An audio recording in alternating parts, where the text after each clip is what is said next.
Halo semuanya, perkenalkan nama saya Jiri dan hari ini saya akan menjelaskan terkait costing method and inventory valuation. Di sini saya akan menjelaskan terkait FIFO dan manual inventory valuation. Nah, untuk memudahkan teman-teman dalam memahami hal berikut, saya telah membuat suatu skenario. PT Pink adalah sebuah toko retail online yang menjual pakaian renang untuk wanita. Nah, pada mulanya PT Pink membeli stok pakaian renang sebanyak 20 pieces di mana harganya itu 100.000 per unit. Nah, akhirnya mereka membeli lagi sebanyak 30 pieces dari suppliernya. Akan tetapi hari ini satu pakaian renang itu hanya dihargai 80.000 karena ada diskon. Nah, setelah itu PT Pink berhasil menjual 20 pieces pakaian renang ke customernya. Nah, karena kita menggunakan FIFO, tentu saja cost of goods sold untuk ke-20 pakaian renang tersebut sesuai dengan inventory yang masih ada di pertama kita yang belum habis, yaitu dengan unit cost sebesar Rp100.000. Nah, di sini kita akan mendemonstrasikan bagaimana cara menjalankan skenario ini di Odoo. Nah, pertama-tama saya akan menjelaskan bahwa di sini saya hanya menggunakan satu akun, yaitu Michelle Admin, di mana Michelle Admin ini memiliki administrator kepada purchase, kepada sales, kepada inventory, kepada seluruhannya. Tetapi sebenarnya best practice-nya adalah menggunakan akun yang terpisah, satu untuk inventory atau warehouse, satu untuk purchase, satu untuk sales, dan satu untuk accounting. Nah, pertama-tama saya akan ke bagian produk di inventory, kemudian saya akan bikin produk kategoris. Di sini saya akan coba bikin produk kategoris namanya pakaian renang. Let's say di sini saya costing methodnya saya akan set FIFO dan inventory valuationnya saya set manual. Saya klik create untuk membuat produk tersebut. Kemudian saya akan bikin produk baru di products. Di sini produknya let's say namanya adalah set baju renang muslim dalam kurung wanita. Nah, di sini saya tulis sales harga jualnya sebesar 150.000 dan harga belinya sebesar 100.000. Nah, di sini saya taruh produk kategorisnya itu sesuai yang tadi saya bikin ya, yaitu pakaian renang. Waduh, ada dua nih. Pilih saja salah satu. Kemudian pastikan bahwa ini can be sold and can be purchased. Dan di sini produk type-nya itu adalah storable product.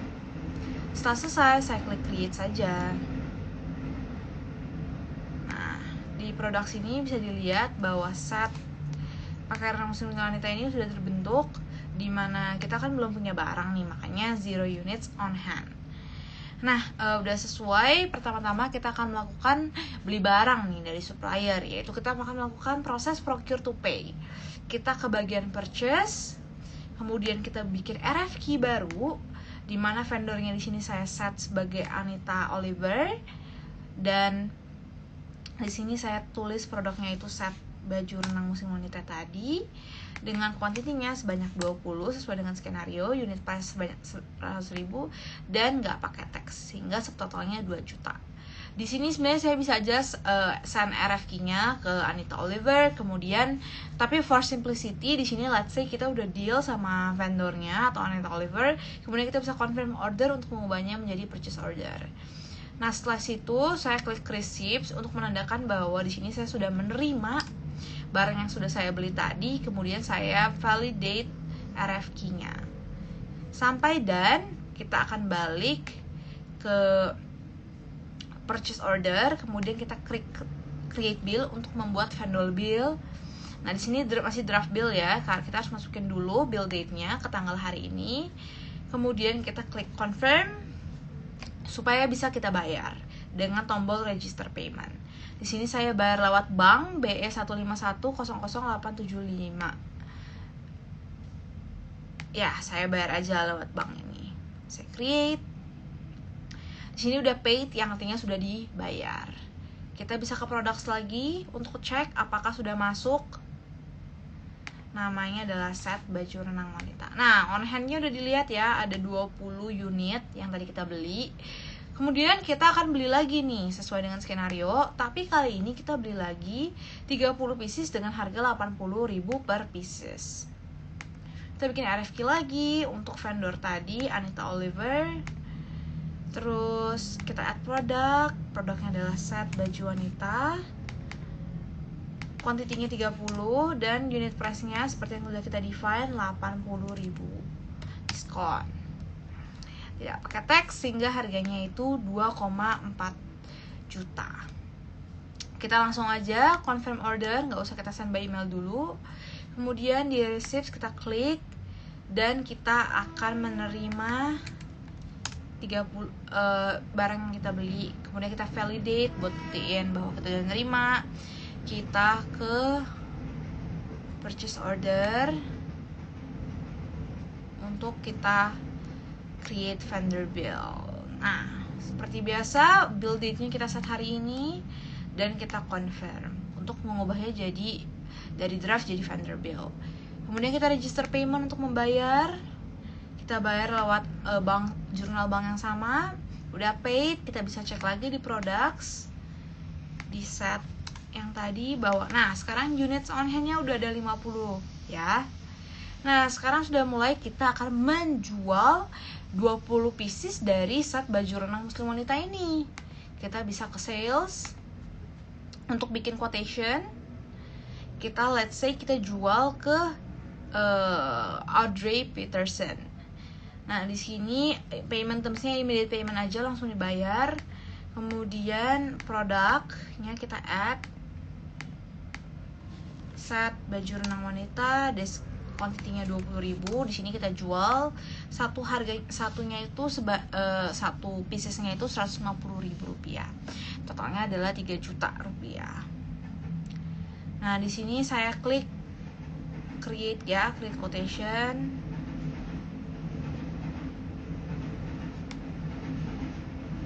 Ya, sorry, di quotation tadi yang saya bikin.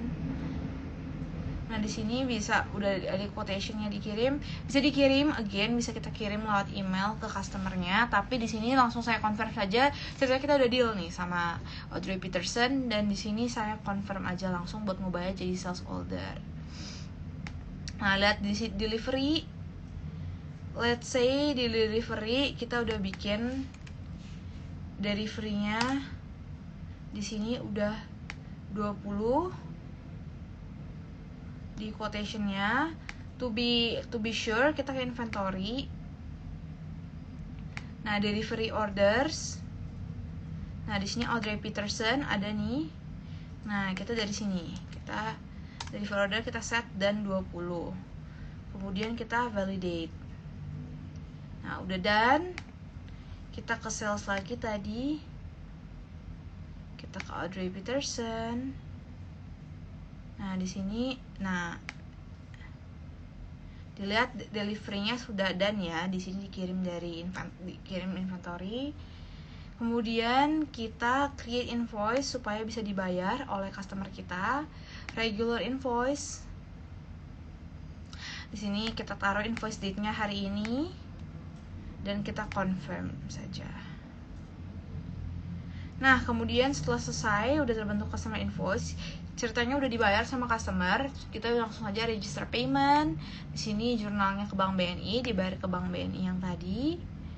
Kemudian sudah paid. Nah, kita udah berhasil melakukan 2 kali proses procure to pay dan 1 kali proses order to cash yang ini. Nah, sekarang kita pengen lihat nih di accounting. Lebih tepatnya di bagian journal entries. Nah, di sini dapat dilihat ya bahwa udah ada yang tadi kita beli nih.